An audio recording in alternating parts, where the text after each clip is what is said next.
75 ans que le débarquement a eu lieu. 75 ans que la Normandie a été la porte d'entrée de la plus grande opération militaire de tous les temps. De cette époque terrible sont pourtant nées de belles histoires. C'est le cas d'une histoire d'amour qui a vu le jour en 1944 entre le jeune GI Kerry Troy Robin et la française Janine Pierson. En pleine romance, le GI Robins est appelé sur le front à l'Est.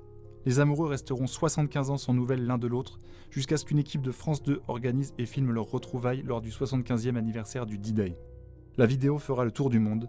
Submergée par l'émotion que suscitent ces images, une présentatrice belge fondra en larmes en plein direct.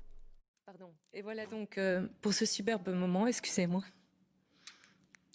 Ça arrive en direct. Donc un beau moment que l'on doit aux équipes de France 2.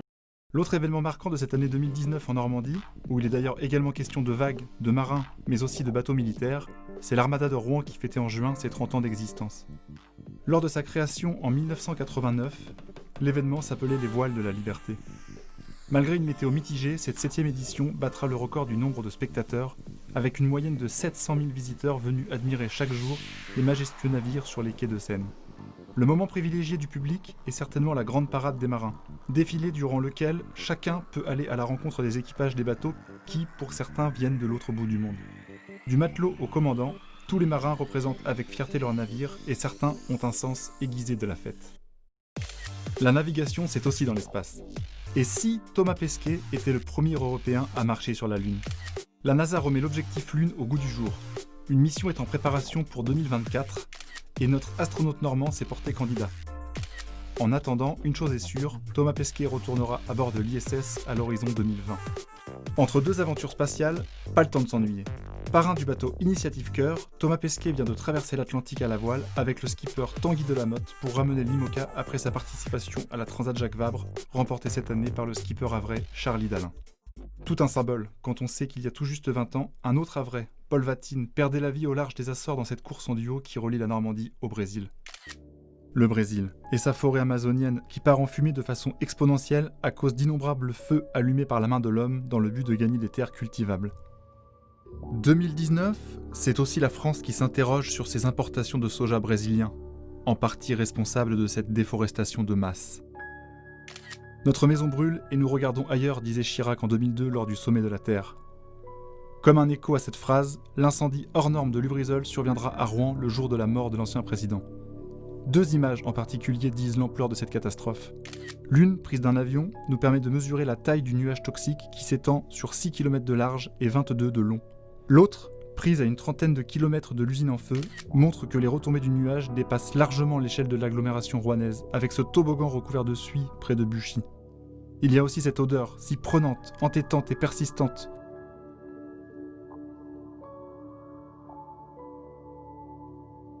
De leur côté, les voisins de l'usine sont affectés par divers symptômes inquiétants. Ça m'étouffe, je vomis de la bile. Brassés par les vents, l'odeur disparaîtra petit à petit. Mais qu'en est-il des presque 10 000 tonnes de produits chimiques partis en fumée et rabattus sur les terres par la pluie ? Combien d'années cette matière toxique va-t-elle rester emprisonnée dans nos sols ? Quelles seront les conséquences à long terme ? Toutes ces interrogations ont laissé place, sur les réseaux sociaux notamment, à une certaine psychose. Certains n'hésitent pas à lancer des fake news et autres théories du complot pour gagner quelques followers au passage. Il faut dire que la mort du président Chirac, survenue le jour même de l'incendie, a largement amoindri le traitement de cette catastrophe dans les médias. Et des incendies, il y en a eu cette année, à commencer par celui de la mer Poulard, restaurant emblématique au Mont-Saint-Michel où 70 pompiers ont dû être déployés. 6 mois plus tôt, l'établissement avait déjà été le théâtre d'un incident où une touriste hollandaise avait été grièvement brûlée par un réchaud à alcool renversé par un serveur. À Gonfreville-Lorcher, près du Havre, la raffinerie Total est en partie ravagée par les flammes au lendemain de la signature d'un arrêté préfectoral autorisant la réouverture partielle mais vivement contestée de l'usine Lubrizol de Rouen. Il y a aussi Notre-Dame de Paris, sauvée in extremis des flammes. Sa charpente et sa flèche ne survivront pas à l'incendie. Une vague d'émotions traverse le pays et ce ne sont pas moins de 1300 vieux chênes provenant du massif forestier de Conches dans l'Eure qui seront offerts pour reconstruire la charpente à l'identique. Lieu culte pour les uns, aire de jeu pour les autres, la cathédrale de Rouen, la plus haute de France, attire aussi les cascadeurs. 3 jeunes ont escaladé cette année à main nue la flèche du monument qui culmine à 151 mètres de haut pour se filmer au sommet. Buzz assuré. danger aussi.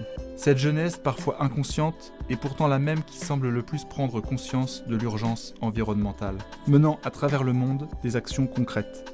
C'est le cas par exemple dans l'Orne où un agriculteur bio et un designer parisien se sont associés pour développer une idée originale, produire une paille en paille, réutilisable et compostable pour lutter contre le plastique à usage unique. Certains font de leur jeunesse une bataille contre le réchauffement climatique.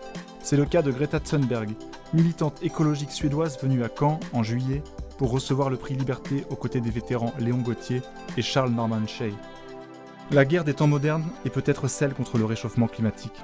Elle sera longue et semée d'embûches car, par nature, l'homme est un loup pour l'homme, et pire encore, pour la femme. Après l'affaire Weinstein qui a libéré la parole des femmes ayant subi des agressions sexuelles aux États-Unis et le hashtag MeToo devenu Balance ton peur en traversant l'Atlantique, cette année, après le Grenelle des violences conjugales, le hashtag en haut de l'affiche est Stop Féminicide. Triste constat. En France, plus de 100 femmes meurent chaque année tuées par leur conjoint. Et la Normandie ne fait pas exception avec des féminicides particulièrement sordides, comme ce Havrais qui poignarde de 14 coups de couteau son ex-compagne devant leurs 3 enfants âgés de 6, 4 et 2 ans. Ou encore à Caen, cet automobiliste qui fonce volontairement à plusieurs reprises sur une femme mais qui se trompe finalement de cible.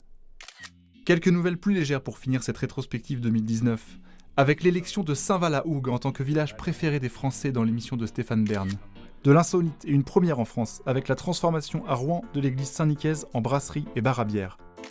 En basket, Tony Parker prend sa retraite, après 18 saisons en NBA. Hommage suprême et rare, les Spurs de San Antonio ont retiré le numéro 9 porté par le Normand. Plus jamais un joueur de cette équipe ne portera ce maillot. Et pour finir, une grande avancée dans le monde médical à Caen, avec l'arrivée de la première machine au monde pour soigner les cancers pédiatriques.